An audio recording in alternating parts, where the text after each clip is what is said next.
शिवचरित्रातला कुठलाही प्रसंग काढा, महाराजांचे प्रसंग पहा, मावळ्यांचा प्रसंग पहा, स्वाभिमान आपल्याला पाहायला मिळतो. आणि त्या औरंगजेबाच्या दरबारामध्ये असं नजर वर करून बघणं हा मोठा गुन्हा, आणि आवाज चढवून बोलणं हा तर अक्षम्य अपराध. अशा दरबारामध्ये छत्रपती शिवाजी महाराजांना मागच्या रांगेत उभं केलं आणि अपमानित झालेल्या छत्रपती शिवाजी महाराजांनी औरंगजेबाच्या समोरच त्याने दिलेली खिल्लत उधळून लावली आणि कडाडले महाराज, स्वराज्याचे छत्रपती एक वेळ मरण पत्करतील पण अपमान नाही. अरे, औरंगजेबाच्या साम्राज्यात 5 लाख फौजेच्या त्या औरंगजेबाच्या दरबारामध्ये त्याच्या समोर त्याला ललकारणं साधी सुधी गोष्ट आहे का? नाही. वाघाच्या जबड्यात हात घालून दात मोजणं ज्याला म्हणतात ना, ते याला म्हणतात. तो स्वाभिमानी बाणा महाराजांनी तिथं दाखवलाय. तेव्हा तरी महाराजांचं वय जास्त होतं, पण स्वाभिमान कशाला म्हणतात? महाराजांचं वय साधारण 10-12 वर्षांचं वय असेल. 10-12 वर्षांचे महाराज आहेत. विजापूरच्या रस्त्यावरून फिरतायत. आपले काही सवंगडी सैनिक सोबत आहेत आणि फिरता फिरता महाराजांना काही पोरं घोड्यावरती बसून मोठ्या झोकामध्ये मोठ्या रुबाबात चालताना दिसली. महाराजांना प्रश्न पडला, ही पोरं कुठे चालली आहेत? त्यासाठी एक सवंगडी पुढे आला आणि महाराजांना सांगता झाला, महाराज, ही पोरं शहनशाह जिल्हे सुबहानी परवर्तिगार अलीजा हजरत मोहम्मद आदिलशाह बादशहांना कदमबोसी करावायला चाललेली आहेत, मुजरा करावायला चाललेली आहेत. बादशाह यांचं कौतुक करतील, सुंदर किमती पोशाख देतील. महाराजे, तुम्ही जाताय ना बादशहाला मुजरा करायला? बादशाह तुमचंही कौतुक करेल, तुम्हालाही किमती पोशाख देईल. ओ महाराजे, जाताय ना तुम्ही? पण बाळराजे शिवबात तसेच जाग्यावर स्तब्ध उभे.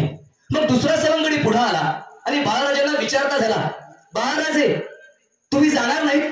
अहो, तुम्ही त्या पुण्यात राहता, ती पुण्याची झागरी तुमच्या वडिलांना दिली कुणी? बादशहानेच ना. तुम्ही पुण्यात कुणाच्या मेहरबानीला राहता? बादशहाच्याच ना. मग त्या बादशहाला मुजरा करायला इतके आढेवेढे? बाळराजे, सुलतान या 4 अक्षरी शब्दांमध्ये किती दारुगोळा साठवलाय याची कल्पना आहे का तुम्हाला? अहो, तुमचा तो पुण्यातला वाडा धडाधडा पेटेल. तुमची थोडीफार दौलत हत्तीच्या पायाखाली नाहीतर घोड्यांच्या टापाखाली तुडवली जाईल. बाळराजे, तुमच्या आणि तुमच्या भावंडांची भर रस्त्यावरून फरफट निघेल. विचार कसला करताय? विना तक्रार मुजरा करायला चला. पण नाही.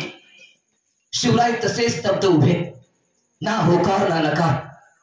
दुसरा जाणता मावळा पुढे आला, अहो बाळराजे, तुम्हाला झालंय काय? कुणी शिकवलंय तुम्हाला? का झुकत नाही तुम्ही? का नमत नाही तुम्ही? मला माहितीये बाळराजे, सुलतानांच्या धडांखाली फुटलेल्या मूर्तींनी शिकवलंय का? भग्न मंदिरामधून तुमच्या कानी हुंकार उमटलाय की बंड कर म्हणून? मला माहितीये तुम्ही बंड करणार आहात. त्या सरशी बाळराजे शिवबांनी आपले डोळे बंद केले.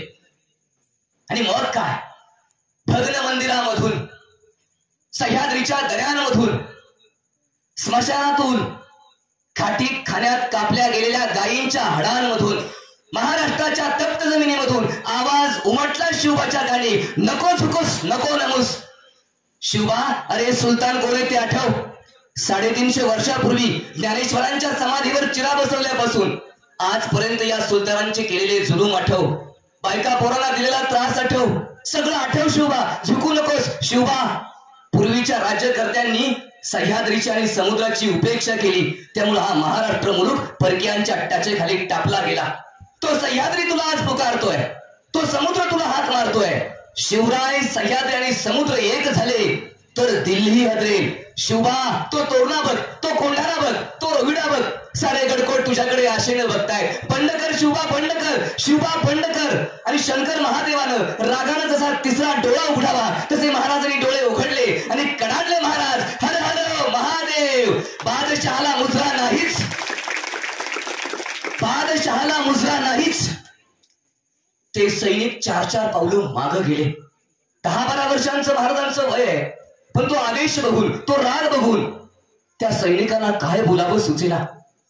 अरे, आपले वडील ज्या ठिकाणी काम करतात त्या बादशहाला मुजरा नाकारणं एवढी साधी सुधी गोष्ट आहे का? नाही. 10-12 वर्षांचं वय असतं त्यावेळेस महाराजांनी हा स्वाभिमान दाखवलाय. आणि म्हणूनच की काय, तो गुण मावळ्यांमध्ये सुद्धा आलाय. आपली माणसं लढली या स्वराज्यासाठी, या मातीसाठी, पण नमली नाहीत. तानाजी, बाजी, येसाची, कोंडाची ही मुठभर माणसं हजारांपुढे झुंजली पण मागे हटली नाही. आणि एवढंच नाही, माणसं मातीसाठी मेली पण चुकली नाही. स्वाभिमान